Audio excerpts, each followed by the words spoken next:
História, Fábio Lisboa. Vocês sabem qual história eu vou contar hoje? Então vou embora.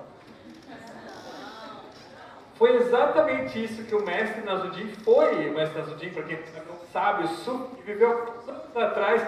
Tem livros deles que a gente faz mediação de leitura, né, lá na sala de leitura, como esse, as parábolas e contos de Nasruddin. Ele é como se fosse um sábio tolo. Também, algumas das histórias deles são recontadas na forma brasileira, né, do Pedro Malas Artes. Aliás, meu avô também, ele contava algumas dessas histórias, mas ele só falava a verdade, ele dizia que acontecia com ele. Tanto que ele só falava a verdade que ele era pescador. Já sei o que alguns estão pensando. Ah não, lá vem de novo essa história de pescador. Até quem estava aqui de manhã viu que a gente quase conseguiu pescar o peixe, que meu avô estava pescando no rio Tietê. Já sei o que alguns estão pensando também. Não, um rio poluído daquele tem peixe. Sim, gente, naquela época meu avô pescava, fazia jus, a palavra indígena Tietê em Guarani quer dizer águas verdadeiras. No rio verdadeiro tem peixe. E a gente pescar o peixe, além dessas coisas assim, materiais, como vocês podem ver, né? Estão vendo aqui? Que é o quê? Ah, vocês já pescaram? Só com a vara? O que mais? Linha, anzol, só larga lá o peixe. A isca, gente, você tem que ter a isca. E também, estão vendo? Tá vendo? Começa a enxergar com olhos da imaginação um balaio bem grande para caber aqueles peixes. Isso como são coisas materiais, mas a gente precisa também de uma coisa o quê? Imaterial, que dizem que os jovens não têm muito, as crianças não têm muito, até alguns adultos não têm mais. Uma coisa imaterial, mas que vocês professores têm assim infinita, que é a paciência. E se vocês tiverem paciência de ouvir o começo de uma história, talvez vocês sejam, de uma forma ou de outra, um dia fisgados. E se você for fisgado, imagina meu avô, gente, pegou aquele peixinho, puxava de um lado, e o peixe puxava de outro. Meu avô puxava de um lado, e o peixe puxava de outro. Era um peixe tão grande, gente, quando ele puxou, ele viu a barbatana. Só a barbatana do peixe, assim, tinha mais ou menos uns 3 metros, eu não vou conseguir representar aqui. Vocês imaginam a largura da barbatana desse peixe. Meu avô pensou, imagina o peixe, mas ele não desistia. Ele puxava de um lado, o peixe puxava de outro. Que nem professor, assim, não desiste nunca, sabe? Puxava de um lado, mas o peixe continuava puxando de outro. E daí, vocês acham que meu avô desistiu? Foi embora, aquele mais Nasruddin, contou mais histórias. O que vocês acham? É uma pergunta séria, não é uma pergunta retórica. O que ele fez? Mas não dava, estava muito pesado. E daí? O que ele decidiu fazer? Chama boa! Ele usou não tinha na época celular, né, para ligar. Mas ele usou o molecular na época, gente. Tinha acabado de lançar. Aliás, já existia bastante tempo, até antes do meu avô.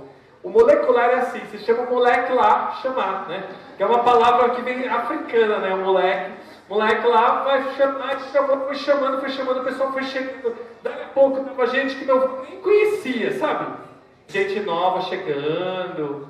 Era um pouco mais depois das margens do Ipiranga, que era o Rio Tietê, naquela época que o Rio Tietê era lisinho. Meu avô puxou tanto esse peixe, gente, que o peixe foi arrastando assim, arrastando a margem, mas mesmo assim ele não conseguiu. Então, quando todo mundo, o moleque lá, chegou, porque a criança tem esse poder, né, de chegar com todo mundo. Foi chegando, e cada um trazendo o quê? Quero ver. Ninguém trouxe. Isso, uma não, várias, centenas. E ajudaram meu avô. Quer ajudar também? Gente, aquele peixe saiu do Rio Tietê. Quando saiu do Rio Tietê, para vocês terem ideia, o tamanho do peixe, o rio ficou sequinho durante 3 segundos. Para vocês terem o tamanho do peixe. A minha família, comendo esse peixe, deu para servir todo mundo que ajudou. E nem óbvio, não cabia na geladeira, né, para guardar para depois. Mas foi salgado o peixe. Para salgar esse peixe, desceram lá, aprenderam com os Guarani, a salgar o mar e toda aquela praia de Bertioga. Vocês já viram o tamanho da praia de Bertioga? Aquela praia inteirinha ficou sem sal depois que usaram o sal para salgar o peixe do meu avô. Parecia água doce. Quando o pessoal falou, gente, mas é um rio. Não, era um mar, é que tinha salgado o peixe do meu avô. Depois o mar voltou a ficar salgado. Fiquem tranquilos, pode ir lá tomar um banho de Bertioga, que é o mar salgadinho. Porque o pessoal às vezes fala assim, mas eu tomei banho. Uma criança uma vez me falou, eu tomei banho em Bertioga e era salgado, mano. Eu falei, tudo bem, mas isso passou muitos anos. Agora, gente, me perguntam assim às vezes, mas você viu, você experimentou? Falou, olha, quando eu era criança, minha mãe é nutricionista, ela falava, melhor alimento para o bebê é o leite materno. Eu tenho um filho hoje, minha esposa tem essa possibilidade de dar o leite materno.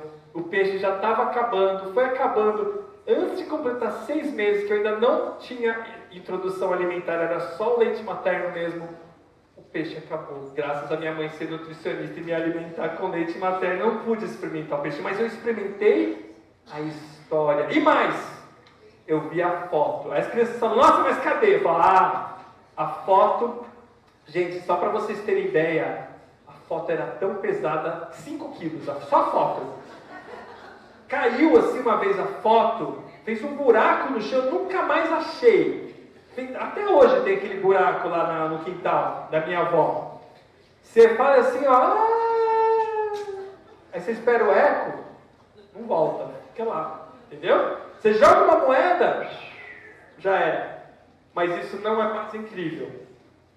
O mais incrível, gente, é que lembra que o rio, no começo dos tempos, o rio Tietê era lisinho, compridão, assim, ainda é, né, originais, mas o peixe ficou agarrando na margem e puxando, meu avô puxando, todo aquele povo puxando, o peixe foi arrastando a margem, foi arrastando, conforme ele foi arrastando, fez uma curva de rio. Sabe onde o Rio Pinheiros encontra com o rio Tietê? Faz aquela curva que o pessoal chama até de cebolão, porque tem um monte de estrada saindo para cima, se você vê de cima, parece as pétalas de uma cebola. Pois ali é a curva de rio que formou por causa desse peixe. Agora, quando passarem por lá, pode falar, rapaz, essa curva que eu estou passando está lá no Uber, ou numa excursão do colégio, fala, eu conheço, eu sei por que a gente está passando essa curva, porque eu conheci o neto do pescador, que pescou um peixe tão grande, que a margem puxou e arrastou a margem e fez essa curva. Agora, se não acreditarem em vocês, não é culpa minha, muito menos do meu avô. É culpa dessa pessoa que não soube ouvir com ouvidos generosos e ver com olhos da imaginação como vocês acabaram de ver. Palmas para vocês. Muito obrigado, Fábio. Dando continuidade, gostaria de convidar também nossa outra participação, que ele é formador lá da DIPED, o professor Renato Brunassi. Por favor, venha ao palco. Só uma salva de palmas, por gentileza.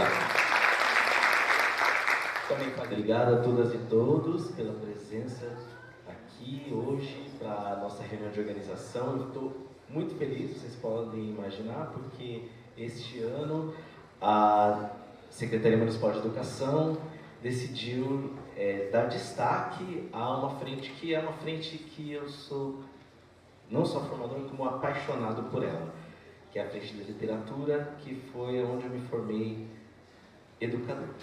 Gente, eu queria começar a minha fala fazendo a linha professor, lendo um texto para vocês, que é o texto da Yolanda Reis, e ele diz assim: um professor de leitura é simplesmente uma voz que conta, uma mão que abre portas e traça caminhos entre a alma dos textos e a alma dos leitores. E para fazer seu trabalho, não deve esquecer que, para além de professor, é também um ser humano, com zonas de luz e sombras, com uma vida secreta e uma casa de palavras, que tem sua própria história. Seu trabalho, como a literatura mesma, é risco e incerteza. Seu ofício privilegiado é, basicamente, ler. E seus textos de leitura não são apenas os livros, mas também os leitores. Não se trata de um ofício, mas de uma atividade de vida. Não figura em dicionários nem nos textos escolares, tampouco no manual de funções, mas pode ser ensinado. E essa atitude será o texto que os alunos irão ler. E essa atitude será o texto que os alunos irão ler. Quando saírem do colégio e esquecerem datas e nomes, poderão recordar a essência dessas conversas de vida que se teciam entre as linhas. No fundo, os livros são isto: conversas sobre a vida. E é urgente, sobretudo, aprender a conversar. Do livro Ler e Brincar, Tecer e Cantar, da Yolanda Reis. Esse texto me lembra, Fábio, quando eu saí da faculdade de História de uma instituição conservadora e racista, chamada Universidade de São Paulo. Eu saí durão, digamos assim, apesar de ser um curso bastante desconstruidor de um senso comum, ainda assim de um lugar muito cheio de privilégios. Então a gente sai de um jeito que, quando eu cheguei na escola, eu, como muita gente, não é bem levar um susto, é mais, eu acho que tem a ver com uma crise que você começa a ter uma síncope, assim. E aí eu fui aprendendo a ser professor, como todos nós, na lida. Mas demorou 3 anos para eu perceber que as aulas de história não eram o lugar onde eu me sentia mais feliz na escola, porque eu comecei a perceber que eu não saía da sala de leitura, e aí então eu decidi que eu ia me inscrever no processo, né, de seleção para ser professor de sala de leitura, e lá na sala de leitura eu me encontrei como educador. E nas formações em literatura eu me encontro como formador também. E é por isso que é um grande prazer estar aqui compartilhando o palco contigo, Fábio. E aí, para o nosso bate-bola ficar bom, eu vou ler um trecho de literatura para a gente começar a conversar, tá bom? Eu gostaria de ler para vocês um trecho de Ponciá Vicêncio da Conceição Evaristo. E por que, antes de fazer isso, por que eu decidi selecionar trechos de literatura para trazer para cá? Para que justamente a gente converse a partir da literatura, né? Essa reunião tem como um dos objetivos o como fazer, né? E eu aprendi isso em unidades que também fazem a mesma coisa, muitas unidades que já estão atuando dessa forma. A literatura no centro. A partir dela, nós retiramos os assuntos importantes para a gente debater. Ele que levará tanto tempo desejando a condição de ser soldado, em poucos minutos escolhia desfazer-se dela. Soldado Nestor, o irmão, não ia concordar com ele. Como explicar para o amigo que ele acabava de descobrir? Assim como antes acreditava que ser soldado era a única e melhor maneira de ser, tinha feito agora uma nova descoberta. Compreendera que sua vida, um grão de areia lá no fundo do rio, só tomaria corpo, só engrandeceria, se eu tornasse matéria argamassa de outras vidas. Descobria também que não bastava saber ler e assinar o nome. Da leitura era preciso tirar outra sabedoria. Era preciso autorizar o texto da própria vida, assim como era preciso ajudar a construir a história dos seus. O que era preciso continuar decifrando nos vestígios do tempo os sentidos de tudo que ficara para trás. E perceber que, por baixo da assinatura do próprio punho, outras letras e marcas havia. A vida era um tempo misturado do antes, agora, depois e do depois ainda. A vida era a mistura de todos e de tudo, dos que foram, dos que estavam sendo e dos que viriam a ser. Conceição Evaristo, Ponciá Vicêncio. Essa relação, Fábio, entre a literatura e a vida é uma das minhas respostas prediletas para quando me perguntavam, e ainda me perguntam, mas para que literatura? Mas o que vocês estão fazendo aí mesmo nessa sala? Essa pergunta ela chega aos ouvidos dos professores orientadores de sala de leitura, às vezes não tão rudes, às vezes envoltas, né, em uma certa lapidação social, mas no fundo era isso que estava sendo perguntado. Para que você existe? Que é a pergunta que a arte tem que responder o tempo todo, né? Para que a arte existe, as linguagens existem? E eu costumo dizer que é lá que está a verdade, a linguagem está com a verdade. E a linguagem é a vida. Eu vou responder com uma história bem curtinha do Eduardo Galeano, né? Ele fala assim, a função da arte. Então, ele está um pai com o filho que nunca viu o mar. E aí, ele pega na mão do filho, eles chegam finalmente naquela duna onde o filho consegue enxergar aquela imensidão. Ele aperta forte a mão do pai e diz, pai, me ensina a enxergar. O Galeano também fala desse trabalho assim, do professor, né, de uma forma muito metafórica, né, que perguntam, mas para que servem as utopias? Fala que o professor é um sonhador, mas você está aí, né, você vai acreditar que você vai mudar a vida desses jovens e tal? Será que a literatura vai mudar algo mesmo? E ele fala, a utopia é como você olhar para o horizonte e caminhar em direção a ele. Você dá 2 passos, o horizonte vai para longe 2 passos. Você dá mais 2 passos, o horizonte vai para longe 2 passos. Você dá 3 passos, você der 3 passos, você pode até cair do palco, mas não adianta, o horizonte foi 3 passos mais para longe. E o Galeano disse, pois é exatamente para isso que servem as utopias, para que a gente continue caminhando. E aí, quando a gente pensa em utopia, a gente começa, eu que sou da área de história, quem é da área de sociologia, quem é da área de humanas, pensa, né, como construir um novo possível. Porque essa palavra utopia, ela, na verdade, serve para a gente sonhar o que é possível transformar, não é? E um caminho que se mostra para, por exemplo, mudar a vida daquela pessoa que está ao seu lado é a literatura. Eu vou contar uma história. Era uma vez um professor de literatura que conheceu um menino de 7º ano que não sabia ler. E ele gostava das aulas de literatura, não sei porquê. Até hoje eu não sei porquê que ele gostava das aulas da sala de leitura. Talvez seja porque ali ele não era cobrado da mesma maneira como ele era cobrado em outros espaços. E ele então, mais leve, mais relaxado, mais tranquilo, ouvia as amigas lerem para ele, de vez em quando.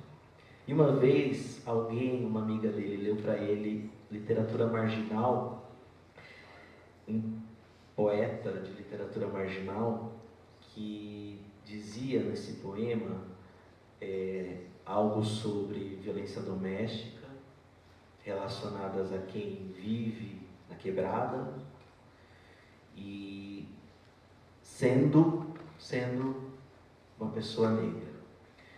E esse menino se reconheceu nesse poema, nessa poesia. Ele percebeu ali naquele momento, ouvindo aquela história, que ele poderia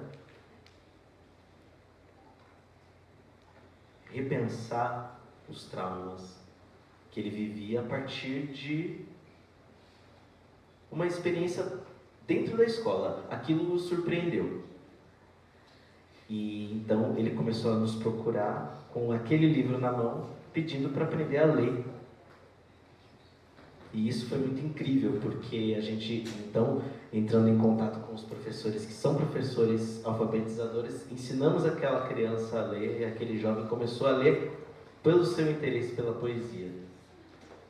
E aí, nós, naquela época, há uns anos atrás, ainda em São Mateus, onde aconteceu isso, eu levei essa história para a GEIF, né? E a gente começou a trabalhar com a literatura em GEIF pelo interesse de fazer com que as crianças se encantassem pela escola, né? Porque pela literatura é possível falar de tudo. Então, quando a Juscelia trouxe nos temas, né, fortalecimento das identidades, fortalecimento da questão de gênero, diversidade sexual ou étnico-racial, negras, pessoas negras indígenas, quilombolas, pessoas migrantes. que podem se reconhecer na literatura, essa é a mágica. E para te passar a bola, eu vou ler mais um trecho de como essa mágica acontece. É do Stênio Gardel, do livro premiado A Palavra que Resta. Esticador de horizontes, a professora Ana explicou que na poesia uma palavra diz muito mais do que diz. É a palavra que se estica, então. Isso sim. Onde a palavra sozinha não vai, com a poesia vai. Voa, que nem os passarinhos. Passarinho que escuta de longe o silêncio que é tão alto. Silêncio alto, abrir amanhecer, encolher rio, esticador de horizontes. Só a palavra mesmo. A gente sabe talvez onde está a referência do Gardel, né? Porque ele escreveu depois do Galeano. Muito bonito, eu gostei. Eu não tenho nem palavras, você deixou um contador de histórias sem palavras. Mas eu lembrei da Maria Carolina de Jesus, você tinha trazido a referência da Conceição Evaristo, né?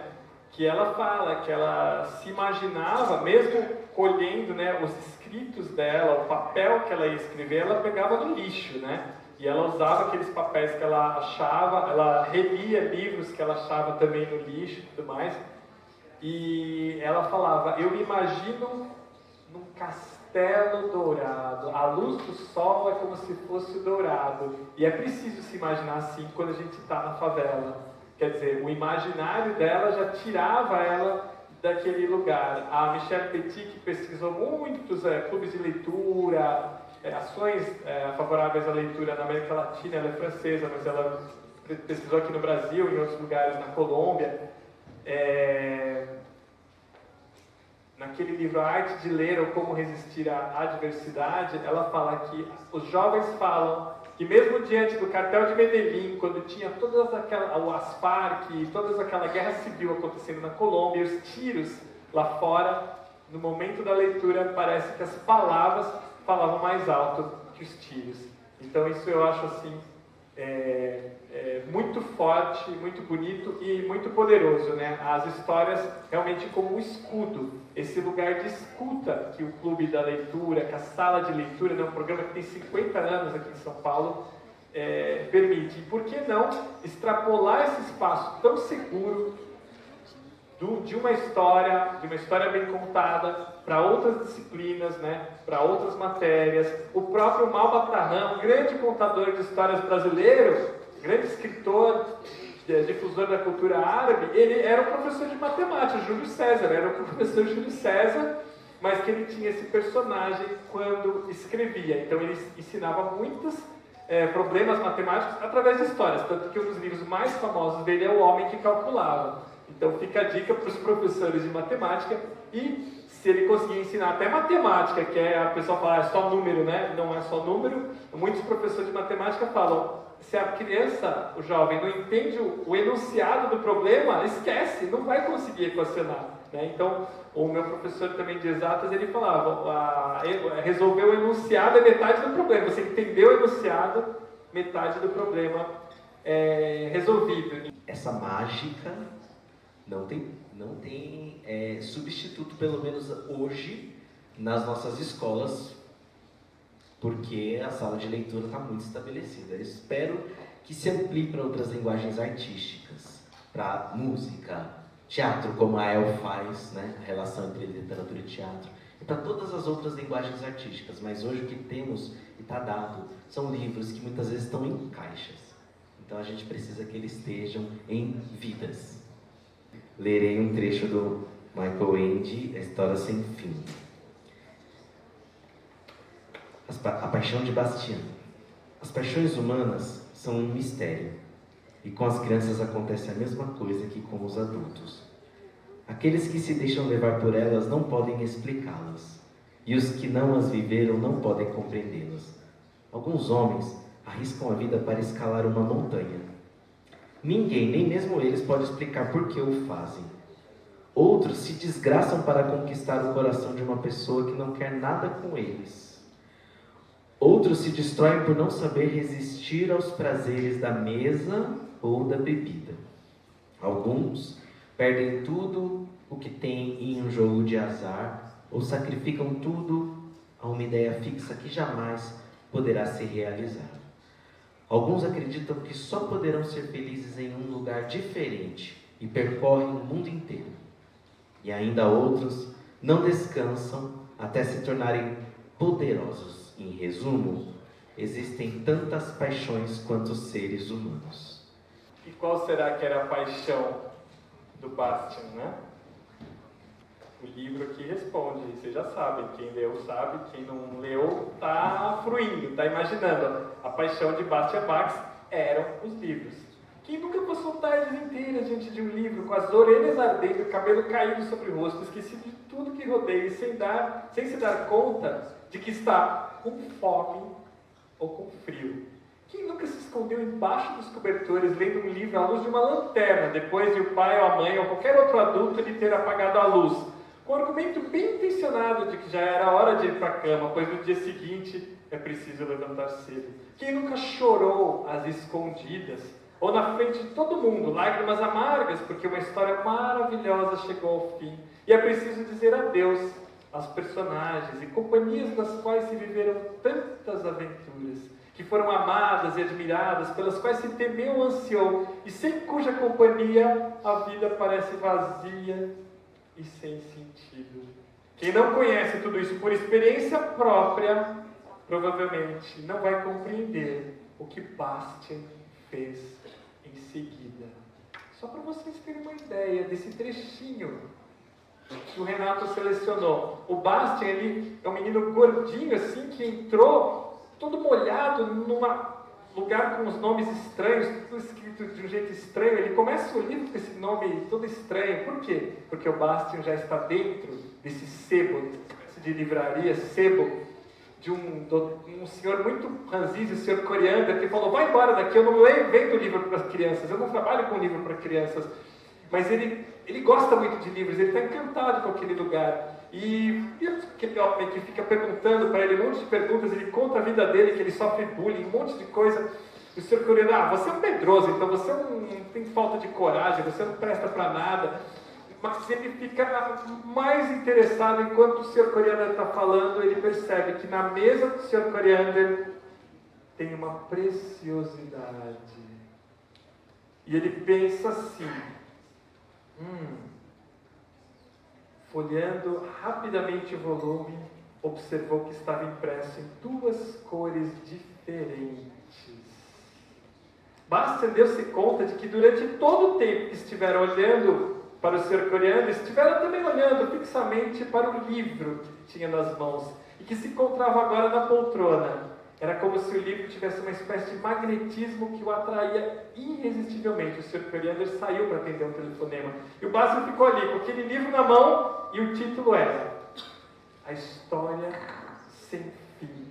Quem não conhece tudo isso por experiência própria provavelmente não vai compreender o que Bastian fez em seguida. Ele olhou fixamente o título do livro e sentiu ao mesmo tempo um arrepio de frio, uma sensação de calor. Ali estava uma coisa com a qual ele já havia sonhado muitas vezes, que tinha desejado muitas vezes, desde que ele se apoderar daquela paixão secreta. Uma história que nunca acabasse. O livro dos livros. Tinha de conseguir a qualquer custo. Pá! E ele pega o livro, gente, sai correndo com o livro e rouba o livro. Agora o resto, quando ele abre o livro e descobre essa história sem fim, aí vocês vão ter que ler o livro. Foi boa a mediação de leitura? Vocês ficaram curiosos?